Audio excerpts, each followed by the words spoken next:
Guerrucci, Guerrucci, Special Enforcement Section Commander. Okay.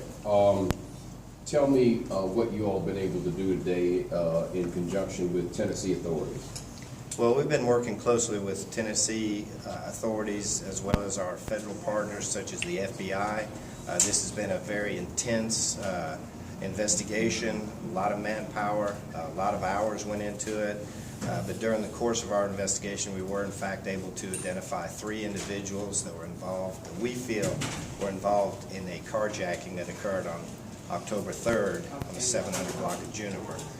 We have identified those individuals, and we have obtained arrest warrants for those 3 individuals, and at this point all 3 of them are in custody. Okay. Tell me what happened on that day, October 3rd. Our victim was walking in a parking deck going to her car when 3 individuals approached her and actually carjacked her at gunpoint. And then based on our investigation, we believe that the perpetrators immediately fled Atlanta after the carjacking, and our investigation began, which took us to Tennessee.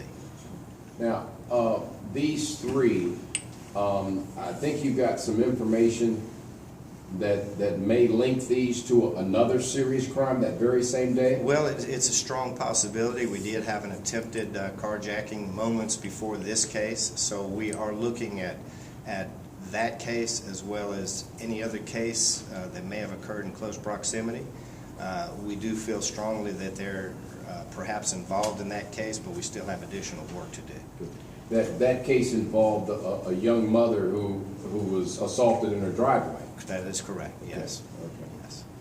We still have some work to do before we make that conclusive, right. But it's a high probability. Now, in addition to those 2 things that you've been looking at, are there other crimes in Midtown that these folks may be responsible for? At this point, we don't have anything that would suggest that. We really think that these individuals, based on what we know so far, it would appear that they came to Atlanta to commit these crimes. Based on our investigation, they came in, committed these crimes, and then left. Any idea why they came from Tennessee to Atlanta? We're still working on that, but we're very concerned about that, and we want to send a strong message that when you come to Atlanta and you commit these crimes and then attempt to flee, we're still going to pursue you. We have federal partners and multi-jurisdictional task force. We have no boundaries, so if you commit a crime in Atlanta and flee, you're not going to be safe. Were the police in Tennessee, had they done anything there to tip them off? Well, I would suggest that you talk to the Tennessee police. I can't talk about what other agencies' investigations are. I will say that every agency that has been involved in this has been very helpful, and we are collectively working these cases. No, we gave you a couple of cutaways, Matt. Are all 3 teenagers? Or at least at the time of this yes, we have 2 adults and 1 juvenile. Question over here. Sorry, could you remark at all on the evidence that's connecting the car to the suspects in Chattanooga? No. But we do have obviously strong evidence in order to obtain our search warrants. I'm not prepared to release exactly what evidence. That would be for court preparation. Could you say what reason you have to believe that they left the state immediately? No.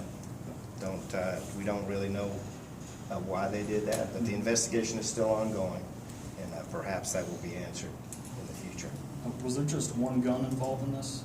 We know at least 1 gun for sure. And do you know how it was obtained, legally or otherwise? Not at this point.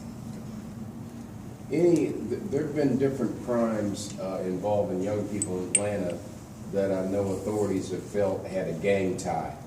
Is there any cause at all to think that this has a gang tie, or these are just 3 guys that say we're going to go have Atlanta and have fun? Well, we're certainly considering that possibility. We do not believe that they're part of any Atlanta gangs, but again, the investigation is ongoing, and we will certainly consider that and look into that.